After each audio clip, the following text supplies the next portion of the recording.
If you're going through the consular visa process and you're waiting for an appointment in an embassy or consulate abroad, in this video we'll give you a monthly update, which embassies are open, which consulates are processing cases, and which embassies are there to avoid and maybe move your case to a different post. If that's your case and you're going through the immigration process, you can't miss this June 2023 update for the status of consulates and embassies worldwide.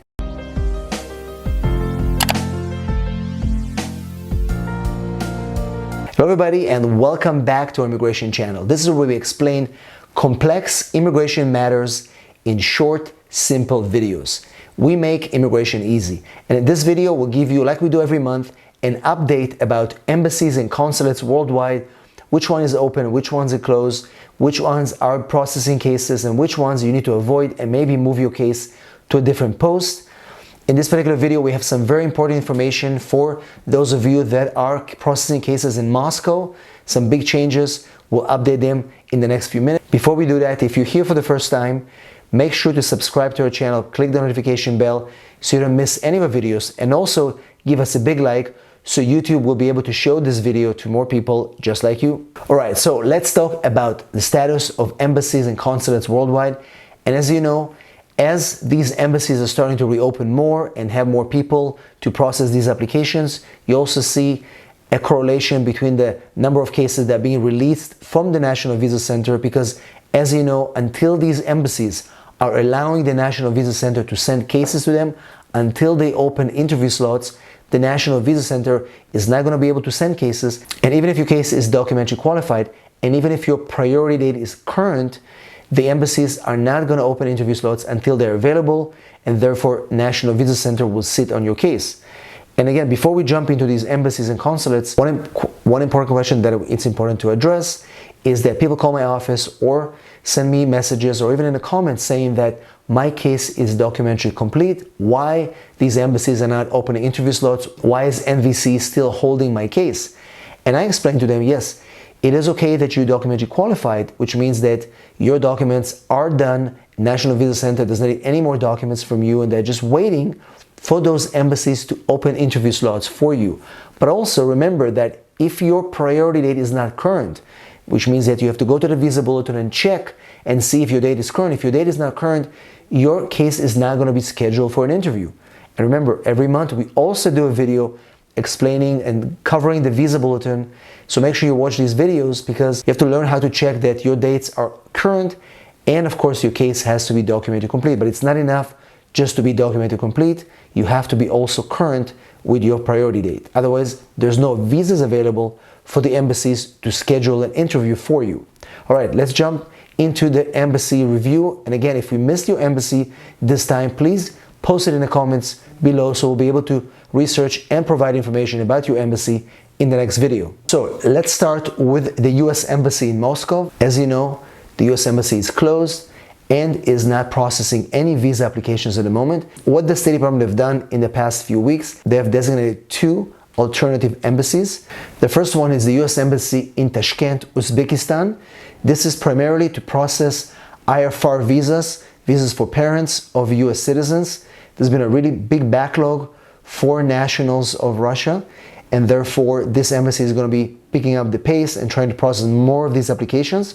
The second post designated to handle these Russian cases is the US Consulate General in Almaty, Kazakhstan.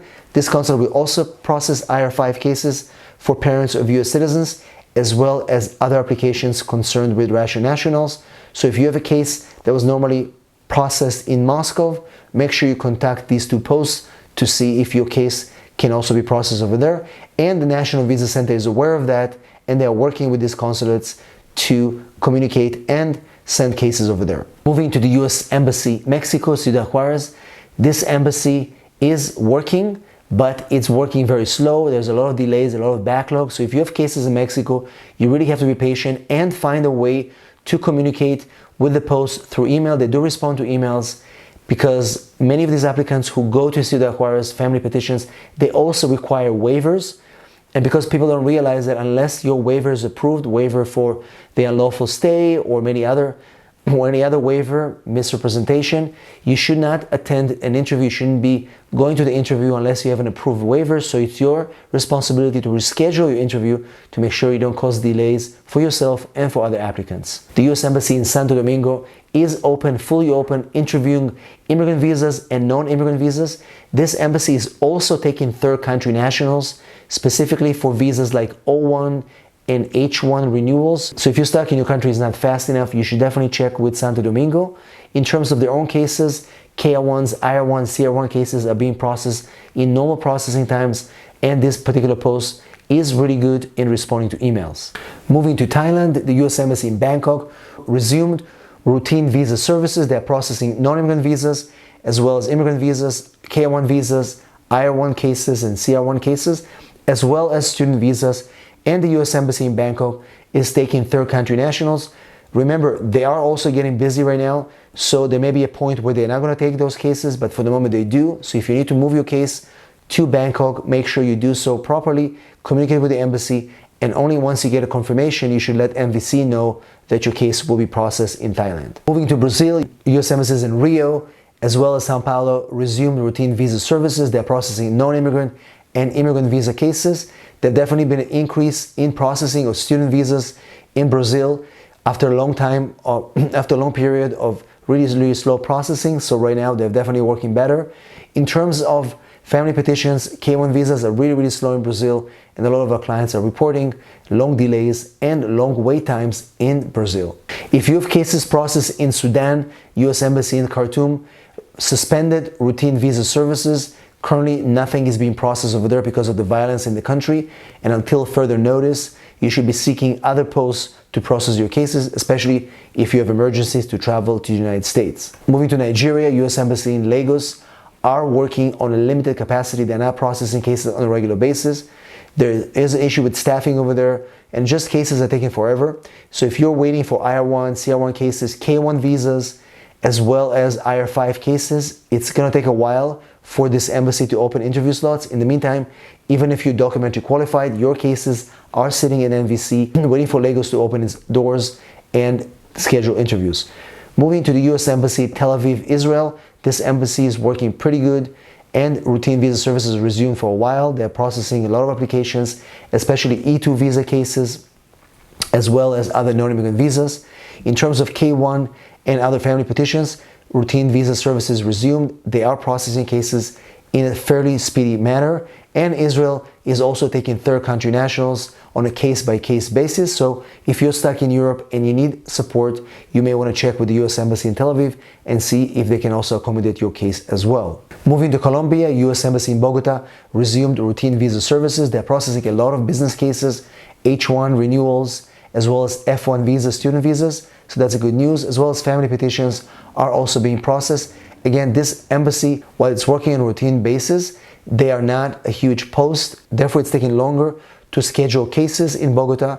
Again, this post does respond to email fairly quickly. So I do recommend, if you have cases over there, to communicate with them directly, and you will get responses much faster than you're going to get from the National Visa Center. Moving to India, the U.S. Embassy in Mumbai resumed routine visa services. They're processing all family petitions as long as non-immigrant visas. In fact, India has processed more student visas than any other post in the world, and they continue to lead the way in terms of processing non-immigrant visas, and the speed of processing has been remarkable. The embassy also responds fairly quickly to inquiries, so if you do have cases over there, be patient, but at the same time, they'll get back to you. Vietnam, the U.S. Embassy in Hanoi resumed routine visa services. They're processing immigrant and non-immigrant visa services. We've seen some delays in student visa applications in Hanoi, so if you do have cases there, please be patient and communicate with the post to see when interviews will be scheduled. They also announced that they also have an online system. You can check that as well. But remember, if you have family petitions, you should be fine. They are definitely catching up. Moving to Canada, U.S. embassies in Toronto and Montreal resumed routine visa services. These embassies are working on a case-by-case basis. We've seen definitely a slowdown in processing of e-visa applications, E1s and E2s. We're trying to see whether the end of June and also beginning of July we'll see kind of a movement, we'll see kind of a change in that, but for the moment it's a little bit slow. Also, in terms of processing family petitions, K1 visas, IR1, CR1s, not too fast, but they're definitely working hard to try to catch up on their levels before COVID. And Canada will also start soon to take third country nationals as well to process applications, again, based on availability. Keep checking that. If it's more convenient for you to process your case in Canada, I would definitely check with that post. Finally, the U.S. Embassy in Manila, Philippines resumed routine visa services. They're processing family petition as well as business cases, as well as non-immigrant visas. They're also processing student visas right now in large amounts. A lot of students are coming from the Philippines right now. So if you're a student, be patient. Any family petitions, also be patient, because this post is very, very overwhelmed, and if we feel that they definitely should hire more people to help. But at the same time, it's much better than a few months ago where this post was working on a limited basis and was very, very difficult to get a response from the embassy, as well as see movement in their processing of cases. So hopefully we'll be able to see better results in July as well as August. That's all for this Embassies Roundup. If we missed your embassy, please post it in the comments below and we'll try to research and give you that information in our next video. Once again, thanks for watching. If you need my help with any of your immigration matters, all you have to do is send me a text, 619-483-4549. I'm here for you, and I'd love to see you in our next video.